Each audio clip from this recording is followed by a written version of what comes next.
എല്ലാ കൂട്ടുകാർക്കും പുതിയൊരു വീഡിയോ ക്ലാസ്സിലേക്ക് സ്വാഗതം. ഇന്നലെ നടന്ന മലബാർ ദേവസ്വം LDC ക്ലർക്ക് പരീക്ഷയുടെ GK ചോദ്യങ്ങളും അവയുടെ ഉത്തരങ്ങളുമാണ് ഈ ഒരു വീഡിയോയിൽ നമ്മൾ ഡിസ്കസ് ചെയ്തിരിക്കുന്നത്. 60 GK ചോദ്യങ്ങളാണ് ഈ ഒരു പരീക്ഷയിൽ ഉണ്ടായിരുന്നത്. വരാനിരിക്കുന്ന LDC, LGS പരീക്ഷകൾക്കൊക്കെ തയ്യാറെടുക്കുന്നവർ ഈ ഒരു ചോദ്യങ്ങളും ഇതുമായി ബന്ധപ്പെട്ട റിലേറ്റഡ് ഫാക്റ്റുകളും നിർബന്ധമായിട്ടും പഠിച്ചു പോകാൻ വേണ്ടി ശ്രമിക്കുക. ഓക്കെ, നമുക്ക് നേരെ ചോദ്യത്തിലേക്ക് കടക്കാം. ഒന്നാമത്തെ ചോദ്യം: 1975 ദേശീയ അടിയന്തരാവസ്ഥ പ്രഖ്യാപിക്കുമ്പോൾ ഇന്ത്യയുടെ പ്രധാനമന്ത്രി ആരായിരുന്നു? ആരാണ്? ഉത്തരം ഓപ്ഷൻ ഡി, ഇന്ദിരാഗാന്ധിയാണ്. Option D, Indira Gandhi. മൂന്നാമത്തെ അടിയന്തരാവസ്ഥയാണ് 1975 ഇന്ത്യയിൽ പ്രഖ്യാപിക്കപ്പെട്ടിട്ടുണ്ടായിരുന്നത്. ഓക്കെ, അടുത്ത ചോദ്യത്തിലേക്ക് പോകാം. 2. പ്രധാനമന്ത്രി സുകന്യ സമൃദ്ധി യോജന ആരുടെ ഉന്നമനം ലക്ഷ്യമാക്കിയിട്ടുള്ള പദ്ധതിയാണ്? ഉത്തരമായി വരുന്നത് ഓപ്ഷൻ എ ആണ്, പെൺകുട്ടികളെ. പ്രധാനമന്ത്രി സുകന്യ സമൃദ്ധി യോജന പെൺകുട്ടികളുടെ ഉന്നമനം ലക്ഷ്യമാക്കിയിട്ടുള്ള പദ്ധതിയാണ്. ഓക്കെ, അടുത്ത ചോദ്യം: ദേശീയ ഭക്ഷ്യസുരക്ഷാ നിയമം പാസാക്കിയ വർഷം? ഉത്തരം ഓപ്ഷൻ ഡി, 2013 ആണ്. ഓക്കെ, അടുത്ത ചോദ്യം: ലഹരി വിമുക്ത പ്രവർത്തനങ്ങൾക്കായി കേരള സർക്കാർ തുടങ്ങിയ പദ്ധതി? ഉത്തരം ഓപ്ഷൻ ബി ആണ്, വിമുക്തി. ലഹരി വിമുക്ത പ്രവർത്തനങ്ങൾക്കായി കേരള സർക്കാർ തുടങ്ങിയ പദ്ധതി വിമുക്തി. അടുത്ത ചോദ്യം: സംസ്ഥാന സർക്കാരിൻ്റെ സമന്വയ തുടർ വിദ്യാഭ്യാസ പദ്ധതി ആർക്കു വേണ്ടി ആരംഭിച്ചതാണ്? ഉത്തരം ഓപ്ഷൻ സി ആണ്, ട്രാൻസ്ജെൻഡേഴ്സിന് വേണ്ടി ആരംഭിച്ച പദ്ധതിയാണ് സമന്വയ. ഓക്കെ, അടുത്ത ചോദ്യം: വിവരാവകാശ നിയമം പാസാക്കിയ ആദ്യ ഇന്ത്യൻ സംസ്ഥാനം? ഉത്തരം ഓപ്ഷൻ ഡി, തമിഴ്നാടാണ്. 1997 തമിഴ്നാട്ടിൽ വിവരാവകാശ നിയമം പാസാക്കിയിട്ടുണ്ട്. അടുത്ത ചോദ്യം: ഇപ്പോഴത്തെ കേരള സംസ്ഥാന വനിതാ കമ്മീഷൻ്റെ അധ്യക്ഷ ആരാണ്? ഉത്തരമായി വരുന്നത് ഓപ്ഷൻ ബി ആണ്, പി സതീദേവി. അടുത്ത ചോദ്യം: ദേശീയ മനുഷ്യാവകാശ കമ്മീഷൻ്റെ ആദ്യത്തെ ചെയർമാൻ ആരായിരുന്നു? ഉത്തരം ഓപ്ഷൻ എ ആണ്, ജസ്റ്റിസ് രംഗനാഥ് മിശ്ര. അടുത്ത ചോദ്യം: സതീഷ് ധവാൻ സ്പേസ് സെൻറ്റർ സ്ഥിതി ചെയ്യുന്ന സംസ്ഥാനം? ഉത്തരം ഓപ്ഷൻ സി ആണ്, ആന്ധ്രാപ്രദേശ്. ഉത്തരം ഓപ്ഷൻ സി. ഇന്ത്യൻ വംശജ സുനിത വില്യംസിനെ ബഹിരാകാശത്ത് എത്തിച്ച വാഹനം ഏത്? ഉത്തരം ഓപ്ഷൻ സി ആണ്, സോയുസ് T-11. അടുത്ത ചോദ്യം: ഇന്ത്യയുടെ ആദ്യത്തെ കൃത്രിമ ഉപഗ്രഹം ഏത്? ഉത്തരം ഓപ്ഷൻ ഡി ആണ്, ആര്യഭട്ട. അടുത്ത ചോദ്യം: ലോകരാജ്യങ്ങളിൽ വലിപ്പത്തിൽ ഇന്ത്യക്ക് എത്രാമത്തെ സ്ഥാനമാണ് ഉള്ളത്? ഉത്തരം ഓപ്ഷൻ സി ആണ്, 7ാം സ്ഥാനമാണ് വലിപ്പത്തിൽ ഇന്ത്യക്കുള്ളത്. അടുത്ത ചോദ്യം: കേരളത്തിൽ മംഗളവനം പക്ഷി സങ്കേതം സ്ഥിതി ചെയ്യുന്നത് എവിടെയാണ്? എറണാകുളം അല്ലെങ്കിൽ കൊച്ചി. ഉത്തരം ഓപ്ഷൻ എ ആണ്. ഇന്ത്യയിൽ ഏറ്റവും കൂടുതൽ കരിമ്പ് ഉൽപ്പാദിപ്പിക്കുന്ന സംസ്ഥാനം ഏത്? ഉത്തരം ഓപ്ഷൻ ബി ആണ്, ഉത്തർപ്രദേശ്.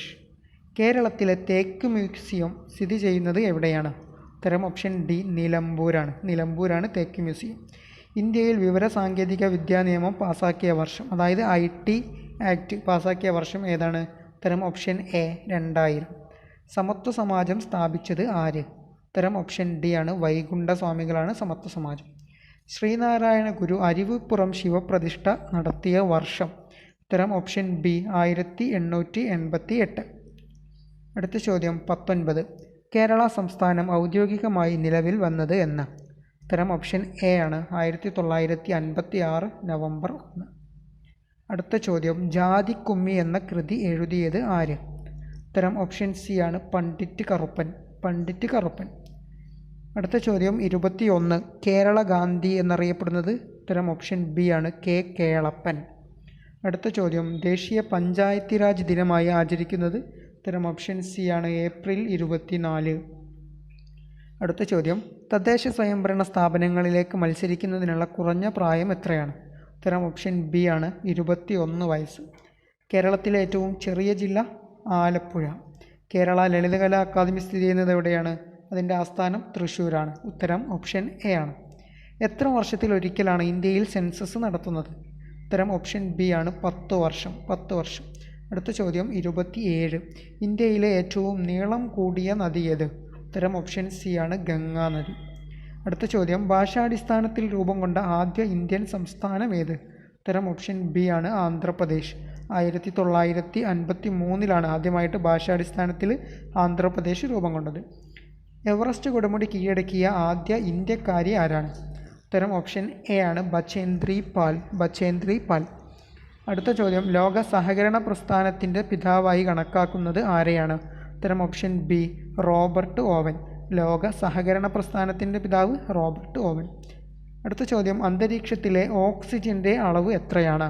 ഉത്തരം ഓപ്ഷൻ സി ആണ് 21%. അന്തരീക്ഷത്തിലെ ഓക്സിജൻ്റെ അളവ് 21%. അടുത്ത ചോദ്യം റെഡ് ക്രോസിൻ്റെ സ്ഥാപകൻ ആര്? ഉത്തരം ഓപ്ഷൻ എ ആണ് ഹെൻറി ഡുണൻറ്റ്. അടുത്ത ചോദ്യം ഏഷ്യൻ ഡെവലപ്മെൻറ്റ് ബാങ്കിൻ്റെ ആസ്ഥാനം എവിടെയാണ്? ഉത്തരം ഓപ്ഷൻ സി ആണ് മനില. ഫിലിപ്പീൻസിൻ്റെ തലസ്ഥാനമായിട്ടുള്ള മനിലയാണ് ADB, അതായത് ഏഷ്യൻ ഡെവലപ്മെൻറ്റ് ബാങ്കിൻ്റെ ആസ്ഥാനം. അടുത്ത ചോദ്യം ലോക ജനസംഖ്യാ ദിനം? ഉത്തരം ഓപ്ഷൻ ബി ജൂലൈ 11. അടുത്ത ചോദ്യം കേരളത്തിൽ ലക്ഷം വീട് പദ്ധതിക്ക് തുടക്കം കുറിച്ചത്? ഉത്തരം ഓപ്ഷൻ ബി സി അച്യുതമേനോനാണ്. അച്യുതമേനോൻ മുഖ്യമന്ത്രിയായ സമയത്താണ് കേരളത്തിൽ ലക്ഷം വീട് പദ്ധതി ആരംഭിച്ചത്. ഓക്കെ. അടുത്ത ചോദ്യം ഇന്ത്യയുടെ ആദ്യത്തെ വനിതാ പ്രസിഡന്റ് ആര്? ഉത്തരം ഓപ്ഷൻ ബി ആണ് പ്രതിഭ പാട്ടീൽ. അടുത്ത ചോദ്യം കേരളത്തിൽ വില്ലുവണ്ടി സമരത്തിന് നേതൃത്വം നൽകിയത്? ഉത്തരം ഓപ്ഷൻ സി അയ്യങ്കാളി. അടുത്ത ചോദ്യം ഫേസ്ബുക്കിൻ്റെ സ്ഥാപകൻ ആരാണ്? ഉത്തരം option A mark Zuckerberg. 1941 Kayyur സമരം നടന്ന ജില്ല ഏതാണ്? ഉത്തരം ഓപ്ഷൻ ഡി കാസർഗോഡാണ്. കയ്യൂർ സമരം കാസർഗോഡ്. മിസോറാമിൻ്റെ തലസ്ഥാനം ഏത്? ഉത്തരം ഓപ്ഷൻ ബി ആണ് ഐസ്വാൾ. മിസോറാമിൻ്റെ തലസ്ഥാനം ഐസ്വാൾ. ഇന്ത്യൻ ഭരണഘടനയുടെ ഏത് വകുപ്പ് പ്രകാരമാണ് സംസ്ഥാനങ്ങളിൽ രാഷ്ട്രപതി ഭരണം ഏർപ്പെടുത്തുന്നത്? ഉത്തരം ഓപ്ഷൻ സി ആണ് 356 വകുപ്പ്. അടുത്ത ചോദ്യം രാജ്യസഭ അംഗങ്ങളുടെ കാലാവധി എത്ര വർഷമാണ്? ഉത്തരം ഓപ്ഷൻ എ 6 വർഷമാണ്. 6 വർഷം. അടുത്ത ചോദ്യം പ്രവാസം എന്ന കൃതി രചിച്ചത് ആരാണ്? ഉത്തരം ഓപ്ഷൻ ബി ആണ് M. മുകുന്ദൻ. പ്രവാസം എന്ന കൃതി രചിച്ചത് M. മുകുന്ദൻ. അടുത്ത ചോദ്യം ഇന്ത്യൻ സിനിമാ രംഗത്ത് നൽകുന്ന ഏറ്റവും ഉയർന്ന അവാർഡ് ഏതാണ്? ഉത്തരം ഓപ്ഷൻ സി ആണ് Dada Sahib Phalke award. Indian cinema രംഗത്ത് നൽകുന്ന ഏറ്റവും ഉയർന്ന അവാർഡ് ദാദാ സാഹിബ് ഫാൽക്കെ അവാർഡാണ്. ലോക ഭൗമദിനം ആചരിച്ചു തുടങ്ങിയത് എന്നു മുതലാണ്? ഉത്തരമായി വരുന്നത് ഓപ്ഷൻ എ ആണ് 1970. 1970 ലോക ഭൗമദിനം ആചരിച്ചു തുടങ്ങിയത്.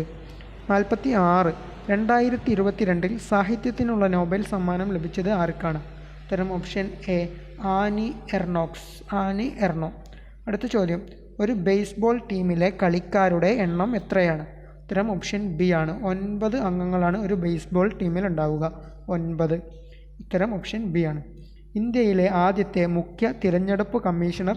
ഓപ്ഷൻ ഡി സുകുമാർ സെൻ ആണ്.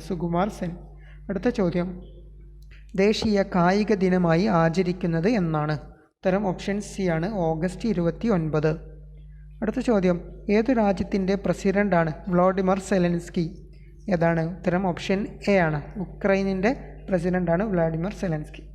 ലോക്സഭയുടെ ആദ്യത്തെ സ്പീക്കർ ആരാണ്? ഉത്തരം ഓപ്ഷൻ ബി GV മാവ്ലങ്കാർ. അടുത്ത ചോദ്യം അന്താരാഷ്ട്ര വനിതാ ദിനം എന്നാണ്? ഉത്തരം ഓപ്ഷൻ എ മാർച്ച് 8. കേരളത്തിലെ ആദ്യത്തെ മുഖ്യമന്ത്രി ആര്? ഉത്തരം ഓപ്ഷൻ ഡി ആണ് EMS നമ്പൂതിരിപ്പാട്. Option D. ഇപ്പോഴത്തെ ബ്രിട്ടീഷ് പ്രധാനമന്ത്രി ആര്? ഉത്തരം ഓപ്ഷൻ ബി ആണ് ഋഷി സുനക്. അടുത്തത് UN സെക്രട്ടറി ജനറലിൻ്റെ കാലാവധി എത്ര വർഷമാണ്? ഉത്തരം ഓപ്ഷൻ എ ആണ് 5 വർഷം. 5 വർഷമാണ് UN സെക്രട്ടറി ജനറലിൻ്റെ കാലാവധി. അടുത്ത ചോദ്യം ലോകാരോഗ്യ സംഘടനയുടെ ആസ്ഥാനം, അതായത് WHO ആസ്ഥാനം എവിടെയാണ് എന്നതാണ് ചോദ്യം. ഉത്തരം ഓപ്ഷൻ സി ആണ് ജനീവയിലാണ് WHO ആസ്ഥാനം. അടുത്ത ചോദ്യം ആംനസ്റ്റി ഇൻ്റർനാഷണൽ സ്ഥാപിതമായ വർഷം? ഉത്തരം ഓപ്ഷൻ ബി ആണ് 1961. ഇന്ത്യൻ ഭരണഘടനയിൽ അനുവദിച്ചിരിക്കുന്ന മൗലിക അവകാശങ്ങളുടെ എണ്ണം എത്രയാണ്? ഉത്തരം ഓപ്ഷൻ ഡി ആണ് 6. ഉത്തരം ഓപ്ഷൻ ഡി 6 ആണ്. ഇന്ത്യയിൽ വോട്ടവകാശം വിനിയോഗിച്ച് തുടങ്ങാനുള്ള പ്രായം എത്രയാണ്? ഉത്തരം ഓപ്ഷൻ ബി 18 വയസ്സാണ്. 18 വയസ്സ്. ഇന്ത്യൻ ഭരണഘടനയുടെ ആമുഖം തയ്യാറാക്കിയത്? ഉത്തരം option A Jawaharlal Nehru. Okay, അപ്പോൾ ഈ ഒരു ക്വസ്റ്റ്യൻ പേപ്പറിലെ 60 GK ചോദ്യങ്ങളും അവയുടെ ഉത്തരങ്ങളുമാണ് ഈ ഒരു വീഡിയോയിൽ നമ്മൾ ഡിസ്കസ് ചെയ്തത്. അപ്പോൾ ഇന്നലെ പരീക്ഷ എഴുതിയവർ ഉണ്ടെങ്കിൽ ഇന്നലെ നിങ്ങൾക്ക് ഇങ്ങനെ പരീക്ഷ എത്രത്തോളം നന്നായി എഴുതാൻ പറ്റിയെന്ന് താഴെ ജസ്റ്റ് ഒന്ന് കമൻറ്റ് ചെയ്യുക. നന്നായി മാർക്ക് സ്കോർ ചെയ്യാൻ പറ്റുന്ന ഒരു ചോദ്യപേപ്പർ തന്നെയായിരുന്നു. അതുപോലെ വരാനിരിക്കുന്ന LTC LGS പരീക്ഷകൾക്കൊക്കെ തയ്യാറെടുക്കുന്നവർ ഈ ഒരു ചോദ്യങ്ങൾ കൃത്യമായി പഠിക്കുക. അതുപോലെ തന്നെ ഈ ഒരു ചോദ്യങ്ങൾ വന്ന മേഖലകൾ ടോപ്പിക്കുകൾ കൃത്യമായി പഠിച്ച് നല്ല മാർക്ക് സ്കോർ ചെയ്യാൻ വേണ്ടി ശ്രമിക്കുക. എല്ലാവർക്കും വിജയാശംസകൾ. Thank you.